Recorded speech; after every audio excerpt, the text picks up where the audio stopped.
Hi, Mikel. Hello. It's been a significant few days in the title race. How do you feel about Arsenal's chances now with 4 matches left to play? Now we are there. We have to look at ourselves and try to perform the best possible way, win our matches, and wait to see what happens. And that's what we discuss. Sounds a bit repetitive, but it's what we have to do. Do you see it as a 2-horse race now between yourselves and Manchester City? I don't think so. I think this league is tremendously demanding, and it can be still a lot of turns, and we all know how difficult it is to win games in this league. April has sometimes been a difficult month for Arsenal in the last few years, but how much can you take from the way your side has responded to adversity this month? Yeah, it's been great. Not only the results, but the performances as well, and we had a big one again in the last London derby against Chelsea, and we have a big one now that I'm sure we're going to have to do it. We want to beat Spurs as well. And you've virtually got everybody available for selection at the moment, so how much tougher and more resilient are this group, both mentally and physically, than in previous seasons? Yeah, availability, we mentioned that before, there was going to be something key. It's true, apart from Jurriën, that is going to be very close, that we have everybody available, and that's a huge boost that elevates the training session, the competition between the players, and the alternatives as well to pick the right lineup, to change the game, so it's something really important. How much excitement does that give you, the growth in this side, both towards the end of this season, but also looking ahead to the next few campaigns? Yeah, obviously we are fully focused on this one because it's still a lot of at stake, and we really want to get the job done, and we know as well that obviously it's a very young team with a really bright future, and still a lot of room for improvement, and we will try to keep developing it. And on Tuesday night you said what your side has done physically has been unbelievable. Yeah. You played 4 times since Tottenham's last match. How much of a factor do you think that could be on Sunday? Well, for sure we're going to be fully ready, so we have a bit of time as well to recover and to prepare from the Chelsea game, and I'm sure the team is going to be fully ready to go again on Sunday. And finally, was yesterday's performance from Manchester City just a further indication that you do need to be perfect between now and the end of the season to give yourselves a chance? It's another game, and that they managed to win in a convincing way, and something that we cannot control. So let's do what we have to do. Anita from the Premier League. Hi, Mikel. Hi. You were talking about the fact that nearly all your players are all fit. How much of a selection headache is it for you right now, especially when we see the likes of Partey coming back and performing so well the way he did against Chelsea, and then Trossard, another player, for example? It's good headaches though. Yeah, you feel for the players because as well I see how much they want it, and how much everyone wants to start and contribute to a team and impact the team in the right way. So it is always difficult. It's part of the job, but as well they're fully ready to come on the pitch in whenever time that we need them to try to help us to win matches, and the spirit is so good. The North London derby, you know how important this game is to fans. How does it compare preparing for this game as a manager compared to when you were a player? More motivation, if anything, because you know what you can give to your people, which is a lot of joy and happiness if we manage to win the game. And obviously when you have the chance to do that and that's in your hand, you really want to make the most of it to try to make it happen. And how do you find Postecoglou's adjusting to the league? He's been very clear about his style of play, not deviating from that. Yeah, really impressive with what he's done. I'm not surprised because I know him. He was in the Australian national team when he was in Japan as well. I follow him when he was at Celtic, and he's always been super clear with a really clear direction and identity of how his teams play, and I love the way his teams play, so I think it's been very good. And just finally going into this game, how are you seeing the players? Again, I mentioned just how important this game is, not just for the fans because of what's online for the North London derby, but for the title as a whole. Enjoying the moment, try to navigate through this in a natural way. They are super competitive at the moment. Everything we do in the training session, they just want to compete, and it's a really good sign because we know what we're going to have to do. We're going to win it, and that's it. And we have to raise the bar every day in training to try to match that. So when we get to games, we are ready. Thank you. Thank you. Ian, TalkSport. Hi Mikel, how are you? Good, thank you. Beginning of the season when you brought in Declan Rice, I think everybody thought that was a really good piece of the puzzle to fit into Arsenal. They were less sure about Kai Havertz, but I think we've all been won over now this season with what he's done for you. Just explain for us how much of that was your decision and how much of that you knew he would come good for you. Yeah, it's never my decision; it's our decision. We made the decision super aligned with the club vision, and then obviously in the sporting side, Edu and myself, we make all the recommendation. There is a lot of people very important, and you need the ownership as well to back you and then make things happen. But we're very convinced that there were characters first, there were players with the right qualities to fit in our model, in our club, and sometimes it takes a bit of time. It's inevitable. Sometimes you're gonna make mistakes. I try to minimize them and try to at least generate the environment and everything that the players need to fulfill their potential. You mentioned the owners backing you, believing in your process. You've got a young squad here. You've built this young squad. No one handed it to you. You've gone out and built it. It's a squad that challenged last year. It's challenging this year. We'll see whether you win it this year. It's a squad that's going to challenge for a while to come, isn't it? I hope so, but that's something that you have to show every season, every game, and in this league that's extremely difficult to do it 2 years in a row. We're not satisfied with that. We want to win it, and we're going to make everything that we can to win it. And if we do win it, we will try again to win it, and if we don't, for sure we'll try again. And if you don't win it, it's still progress, right, this season? I'm not thinking about that at the moment. I'm just thinking how we're going to win it. And finally, how do you view the supercomputer, which has you at 26.6% to win it? I don't know what to say. Hopefully we can tweak that computer and make it a bit higher. Maybe he needs to upload the software. Maybe we need to help him to upload the software or give him more tools. Hopefully we can change that. Good luck. Athletic. Hi, Mikel. A couple of phrases you've used quite often is being vertical and ball speed throughout the season. I was just wondering why you find those aspects so important, and do they go hand in hand, or are they two separate things?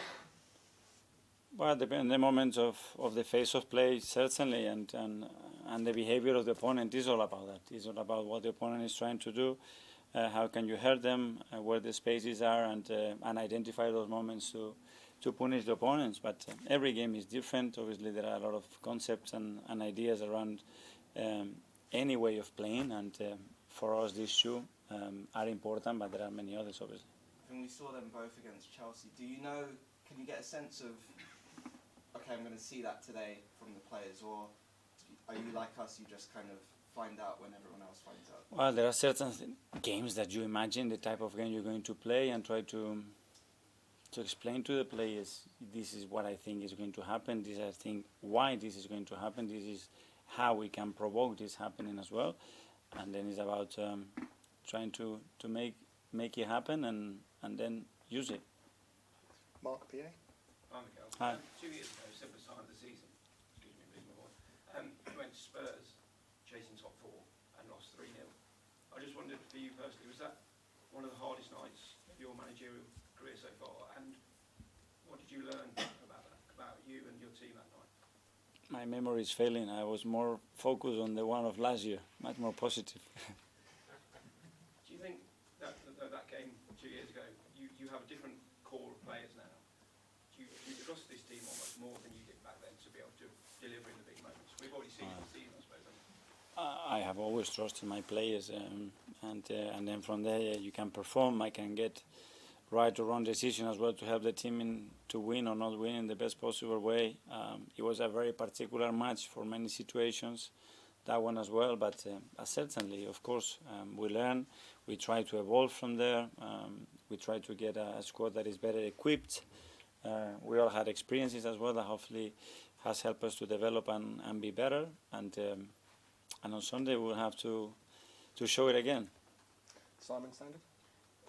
Hi. It's 20 years to the week since Invincibles went to White Hart Lane and got a result that won them the league. How much do you draw on that as inspiration when you're going into derby like this? Well, I understand that, but that's not going to happen mathematically, even if we do win it.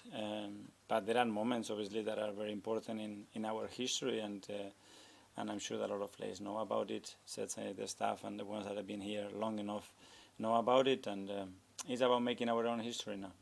You were saying about the team being fully ready for the game. Do you think with Spurs you might have an advantage the fact they've had 2 weeks off, whereas you guys are in the rhythm of playing every 3 or 4 days?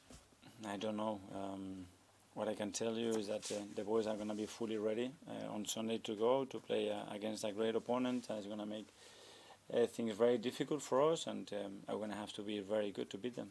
Just lastly, is Urin available for selection in the squad? Obviously he played on Monday night. Could he be available for Sunday? We're going to have to make that decision tomorrow after the training session. It's very close. I don't know if it's going to come a bit too early, this one, but it's very close, I would say. James, ESPN. Hi, Mikel. Hi. Following on from Simon, Tottenham have had 15 days off. At this stage of the season, are you surprised that the fixture list can throw up such a disparity? Because you played 4 times, 4 games in that time. Yes, but we knew that happened. They weren't the only team as well because of the circumstances in the schedule. A few teams have to go through a few days without a game. It can go either way. I don't know what is the best way to do it. It's what it is, and what we can do is prepare to be fully ready on Sunday. Okay, different way of asking it. Would you rather have played 4 times, or would you rather have had 2 weeks off before this game?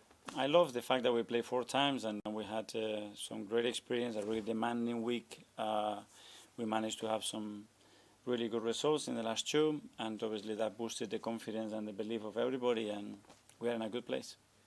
A lot's made of Ange ball, they call it, the Postecoglou approach at Tottenham and how attacking it is. Are you expecting an open game on Sunday, or do you think they might tweak it a little bit out of respect for you and your team? Well, I don't know. I don't know what they would do. They haven't changed much. I think they've been very, very consistent, and I think that's been probably the biggest strength as well in what they've done. So you have to be prepared, and then in games things can change, and you have to be able to tweak things if necessary. And just finally from me, the players that you signed recently, Kai Havertz and Jorginho from Chelsea, Declan Rice from Tottenham, from West Ham, 2 clubs that don't have a great relationship with Tottenham. How much can that help you and help the players understand the hostile atmosphere that they're going into on Sunday?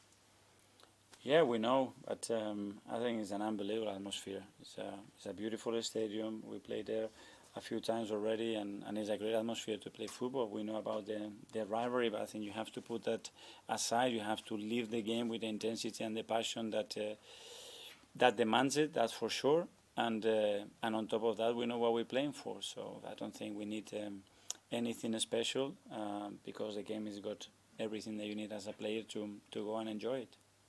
Kaya, Football London. Hi, Mikel. Hi. You can officially finish above Spurs if you beat them at the weekend. I think even if you get a draw as well.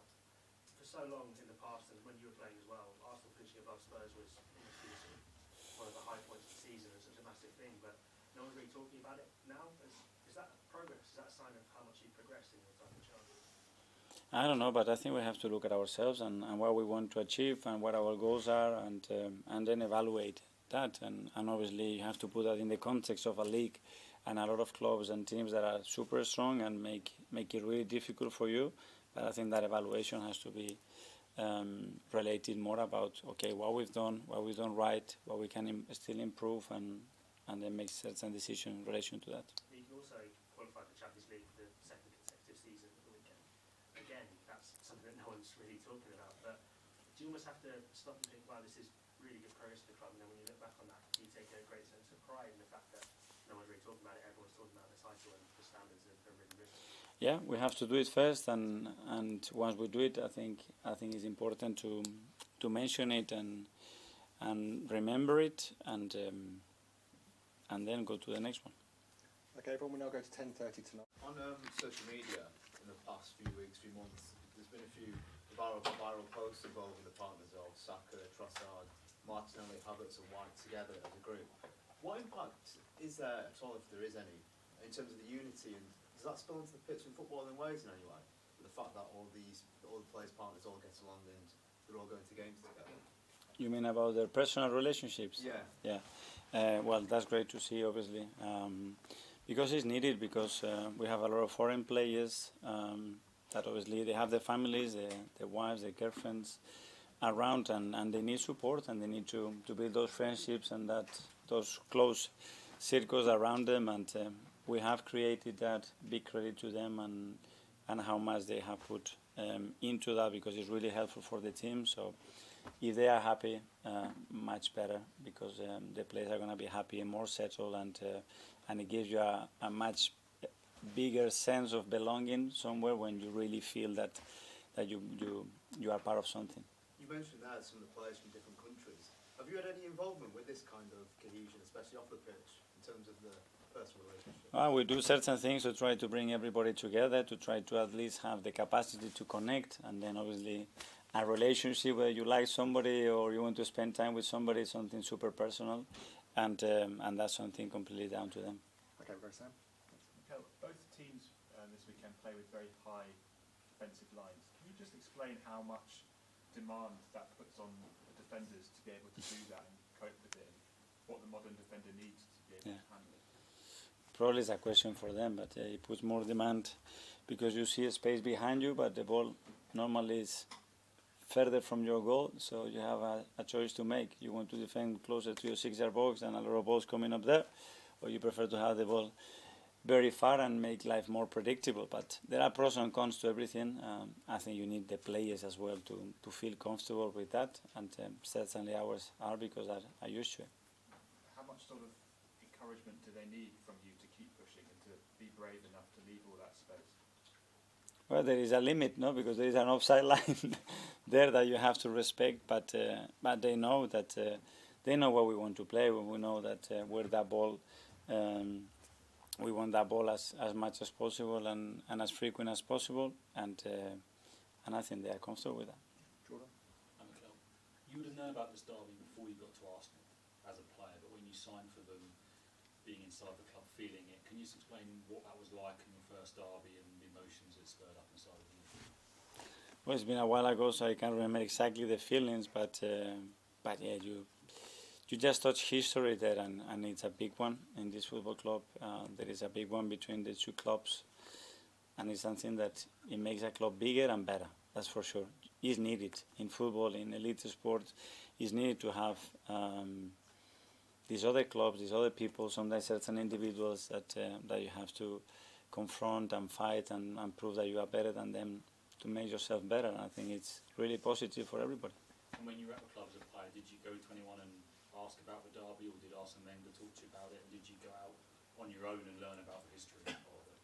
Probably it's a bit of everything, and we had certain members of the staff that I remember that they were very keen with that and really passionate about it, and sometimes that's the most powerful thing, is about someone that is not a coach, to explain what it means for them and for our supporters, these kind of games. Hey, Tom? Hi, Mikel. Martin Odegaard has been in amazing form in the last few weeks. So just can you talk a bit about how you changed his role this season, especially kind of playing a bit deeper in the last few months, and why you did that? I think it depends on the game as well, but as well we have demanded him to be much closer to the opponent box in certain moment, and he's done that. He keeps evolving, he keeps growing, he wants more. The impact that he's got in the team, obviously, it's huge, and he wants more, which is good to know. Was that something that was driven by him or by you? It's never him. It has to. At the end, it has to come from him. Something has to inspire him, and we have to help him to.